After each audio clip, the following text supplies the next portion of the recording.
जैसे कि आप कथा वाचन करते हैं और चौपाई भी पढ़ते हैं, आज के यूथ के लिए जब वो डिप्रेशन में हो या मेंटल किसी प्रेशर में हो, क्योंकि बहुत सारे हालातों से लोगों का सामना करना पड़ता है, कुछ ऐसी चौपाई जो उन्हें हमेशा अपने स्मरण में रखनी चाहिए या गुनगुनानी चाहिए, ऐसा कुछ सजेस्ट कर पाएँ आप लोगों को?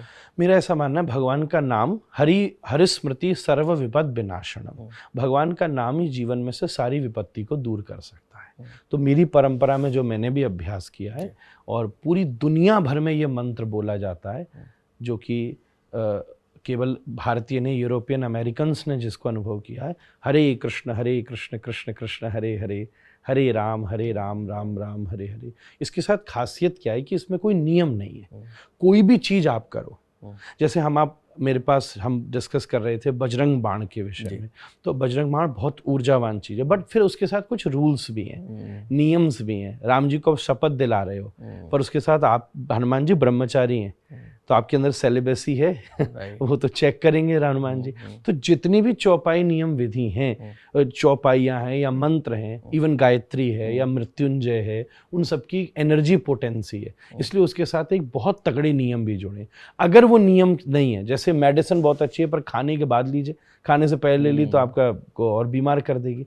उसी प्रकार से जो भगवान का हरि नाम मंत्र इसको बोलते हैं, इसमें ये खासियत है कि ये बाथरूम में बोलिए, शमशान में बोलिए, सोते में बोलिए, बेडरूम में बोलिए, कहीं भी बोलिए, ये एकदम प्रभावशाली होता है। और अगर आप सच में इसका, बहुत सारे लोगों ने, मैंने खुद ने इसका एक्सपीरियंस किया है, और ये आपको एकदम ऊर्जा देगी। कहीं अच्छे बैठकर बढ़िया से कीर्तन कीजिए, जरा सा आप कीर्तन में नृत्य करेंगे, उछलेंगे, तो शरीर से पसीना निकलेगा, थोड़ा शरीर हिलेगा, थोड़ा मन लाइट फील करेगा, आप थोड़ा सा अपने आप ईजी होंगे।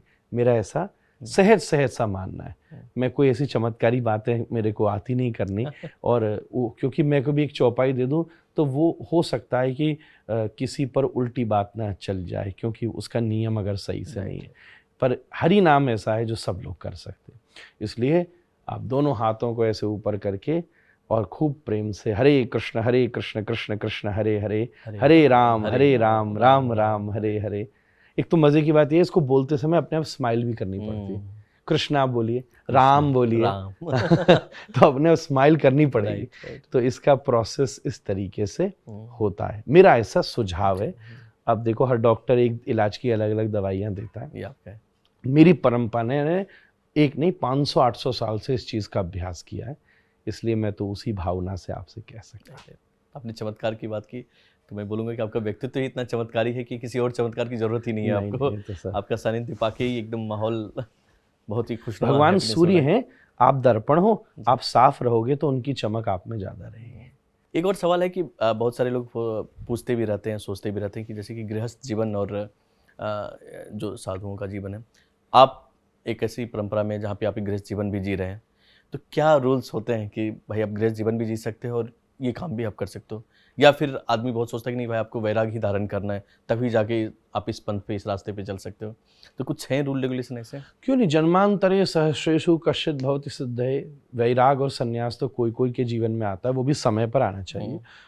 इस गृहस्थ के विषय में भी उन्हीं शास्त्रों ने बताया है जिन शास्त्रों ने संन्यास के विषय में बताया है। हम उसको अलग अलग क्यों कर रहे हैं?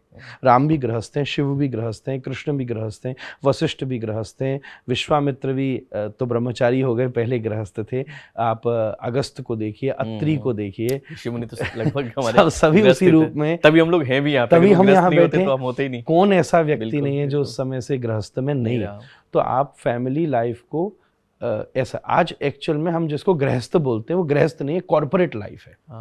ध्यान से समझिएगा, मुद्दा यहाँ है। कॉर्पोरेट लाइफ और गृहस्थ स्ट्रगल कर रहा है, गृहस्थ और धर्म स्ट्रगल नहीं कर रहा है। आप तो यज्ञ हवन करके तो आप गृहस्थ में प्रवेश कर रहे हैं। पहले तो आपने करी पूजा है, पहले तो आपने की सेवा है, पहले तो आपने किया ही हवन है, आप उसी से तो उसकी शुरुआत कर रहे हैं। धर्म पति और धर्म पत्नी दो जनों को बोला जाता है, तो वहाँ शब्द ही धर्म खड़ा हुआ है। तो गृहस्थ में भगवान जितने आसान से मिल जाते हैं और किसी भी परंपरा में नहीं। खुद श्री कृष्ण ने भागवत जी में ये बात कही है, धन्यम गृहस्थ आश्रम। वो तो खुद गृहस्थ जीवन में थे। एक अच्छी वैल्यूज के साथ, रिस्पेक्ट के साथ एक दूसरे का सम्मान करिए। प्रेम भी आज कई बार हो जाता है, सम्मान नहीं मिलता। और मैं एक बात कहूँ, प्रेम को वो सम्मान नहीं हो ना तो आदमी सर्वाइव नहीं कर सकता। रिस्पेक्ट बहुत ऊंची चीज़ है, एक दूसरे का सम्मान कीजिए, एक कंपेनियन बन के आप अपनी लाइफ में थोड़ी स्पिरिचुअलिटी लाइए, तब देखिए आपकी गृहस्थ जीवन कितना ज़बरदस्त चलेगा, कितना अच्छा चलेगा। हम केवल फिजिकल लेवल पर जी रहे हैं, केवल फैमिली बैलेंस के लेवल पे जी रहे हैं। थोड़ा सा मैं समझ रहा हूँ कि हमने विभाग बांट लिए, तू घर देख, तू व्यापार देख, या दोनों व्यापार देखें, या दोनों, इन सब चीज़ों में चल रहे हैं तो मामला बिगड़ेगा। आप इसके साथ साथ, मैं 3 चीज़ें बोलता हूँ, सब हर घर वालों को करनी चाहिए। भोजन, भ्रमण, भाष्य और भजन, 4 चीज़ें। ये 4 चीज़ अपने जीवन में जोड़ लाइए, आपको इसी घर में भगवान मिल जाएंगे। भाष्य मतलब क्या हुआ? डिस्कशंस, अच्छी अच्छी चर्चाएं। कोई भी इंपॉर्टेंट डिसीजन लेना है साथ बैठ के कीजिए। तो पहले तो भोजन साथ कीजिए कभी कभी, भ्रमण साथ कीजिए कभी कभी, अच्छी बातें साथ कीजिए कभी कभी, और कभी कभी बैठ के सत्संग भजन कीजिए। मज़े से जीवन चलेगा, ऊंचाई तक चलेगा, खूब जीवन में साधना भी बनेगी, अच्छा भी फील होगा। और आप ज़्यादा, हमारे ब्रज में तो कई बार गृहस्थ छोड़ के कोई चला जाए तो हमारे कहते तो भगोड़ा है। बीच में खड़े होकर भगवान को प्राप्त सबसे सरल है। देखो, जब 2 शरीर मिलते हैं तो आत्मा पैदा होती है, 2 आत्मा मिलती हैं तो महात्मा पैदा होता है, 2 परमात्मा मिलते हैं तो घर में राम कृष्ण पैदा हो सकते हैं। इतनी संभावना है, क्या बात, कॉन्शियसनेस होनी चाहिए। क्या बात। ठीक है, अभी एक और सवाल है कि आपके आदर्श कौन है? मेरे आदर्श मेरे पिताजी हैं, मेरे दादाजी हैं। मैंने उनको सबसे अंदर तक जिया है, केवल उनके प्रभाव नहीं, उनके स्वभाव को देखा है। और किसी की भी मैं बात कहूँगा तो वो वही होगी जो किसी औरों के द्वारा कही गई होगी, जैसी प्रेजेंट की होगी। आपका एक्सपीरियंस है। तो मैंने तो जिनको केवल प्रेजेंट करते भी देखा है, प्रेजेंट होते भी देखा है, वो मेरे जीवन के सदा ही वो आदर्श है। एक वीडियो काफ़ी चर्चा में रही आपकी, जिसमें आप कन्वर्जन पे आपने खासकर वीडियो बताया था कि कैसे सूफी सॉन्ग को लाया गया है इस पे। तो क्या इसमें सच में सच्चाई है या कुछ मतलब? हाँ, ये लोगों ने जिसने इस विषय में लिखा है, कहा है, उनको भी मैंने सुना है। वन ऑफ द वर्जन ये हो सकता है, जैसे अमीर खुसरो की, मुझे लगता है। हाँ, अमीर खुसरो क्योंकि व्रज तरफ की व्यक्ति थे, और उन्होंने हिंदी और व्रज की भाषा में बहुत सारे शब्दों को लिखा है। तो उस पूरे ओरिजिनल, बाद में ना इसमें ना एक नीचे और एक स्टैंजा जोड़ा गया जो कि ओरिजिनल राइटिंग में नहीं है। अगर आप ऊपर का मेन स्टैंजा देखिए, अब किसके लिए लिखा जा रहा है? निज़ाम के लिए, खुसरो निज़ाम के। तो थोड़ी सी हिस्ट्री में, अगर आप निज़ाम की हिस्ट्री में जाएं, मेरा किसी से द्रोह नहीं है, मेरा किसी से कोई द्वेष नहीं है। मैं तो खुद पहले भी इसको गाता था, या कुछ और कभी जिसमें ऐसी गंध नहीं होगी, गाने का मन होगा तो कभी कभी शायरी मैं भी सुनाया करता हूँ, मुझे कोई उसमें तकलीफ नहीं है। मैं जब भाषा में कोई दिक्कत, कोई भाषा में दिक्कत नहीं। मेरा one of the best friend, जब मैं इंग्लैंड में पढ़ता था तो उसका नाम राहुल, उसका नाम अरे यार आज नाम भूल गया मैं इसका। तो अब्दुल रहमान था, सॉरी। जब मेरे साथ, मेरा बहुत फास्ट फ्रेंड था अब्दुल रहमान, जो इंग्लैंड में मेरे साथ पढ़ा करता था, तो मेरे को उस व्यक्ति से भी कोई समस्या नहीं थी, उसको मुझसे भी कोई समस्या नहीं थी। राजनीति ने धर्मों को कई बार युद्ध में खड़ा किया, पर ये एक हिस्टोरिक पॉइंट है क्योंकि शब्द ऐसा कह रहा है, छाप और तिलक। फिर कई लोग बोले कि छाप शब्द का मतलब ये भी होता है कि जब नमाज पढ़ी जाती है तो माथे पर माथा टेकने से छाप लग जाती है, ये भी एक इसका वर्जन है। पर मेरा मानना ये है कि मैं क्या कहना चाहता हूँ, ऐसा ही रिसर्चर्स ने कहा है कि ये कन्वर्जन की बात है।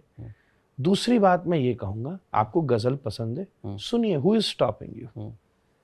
आप देश स्वतंत्र है, आपको गीत पसंद है, सुनिए, गाना पसंद है, सुनिए, आपको जो पसंद है करिए, पर एक चीज को दूसरी जगह थोपिए मत, इसको भजन बनाने की कोशिश मत करिए, फिर इसको सूफी रहने दीजिए। इसको जो सूफी है, आपको सूफी पसंद है, प्लीज डू इट। क्या प्रॉब्लम है? हमारे यहाँ रस खान भी तो रस खान है, कबीर हैं, रामानंदी पर। कबीर के बिना कैसे सनातन धर्म चलेगा? कंप्लीटली नहीं होगा। कितने लोग हैं। हम खुद चैतन्य महाप्रभु की परंपरा में सबसे ऊंचा अगर कोई वैष्णव है, उनका नाम है यवन हरिदास। कभी उनके चरित्र के विषय में पढ़ी। मूल उनका जन्म यवन से यवन परंपरा में हुआ है, मुसलमान है मूल। पर ये समस्या नहीं है। मैं ये कह रहा हूं, आपको सूफी गाना पसंद है, जम के सुनिए, फिल्मों में गाया गया है, पर हम उसको प्रिटेंड करें, ये थोड़ी सी बात में शुद्धि होनी चाहिए। क्या हमारे यहाँ साहित्य की कमी है?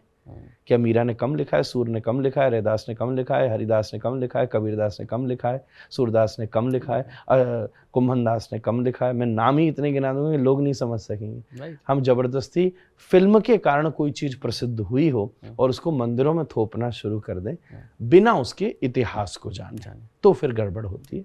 छाप तिलक सब छीन लीनी मुँह से नैना मिलाई के, मूल शब्द इसी तरफ संकेत कर रहे हैं।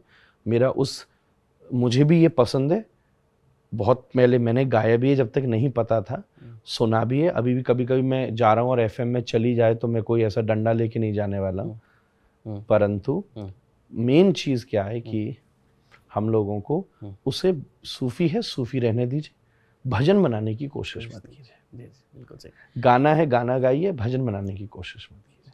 बस एक कुछ सवाल एक तो है, बस जैसे कि कभी उदास होते हैं क्योंकि लोग संत को हंसते मुस्कुराते ही देखते हैं, आप कभी इंडिविजुअल लगता है कि मतलब इंसान है, इंसान तो उदास भी होगा, रोएगा भी, तो आप इन भावनाओं को कैसे कंट्रोल करते हैं कि भाई जो है हरि का दास वो न होवे कभी उदास।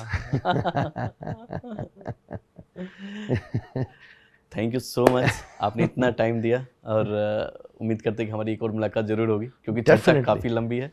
और डेफिनेटली हम आप तो घंटों बैठ सकते हैं। जी, जल्दी आप बहुत अच्छे श्रोता हैं जी।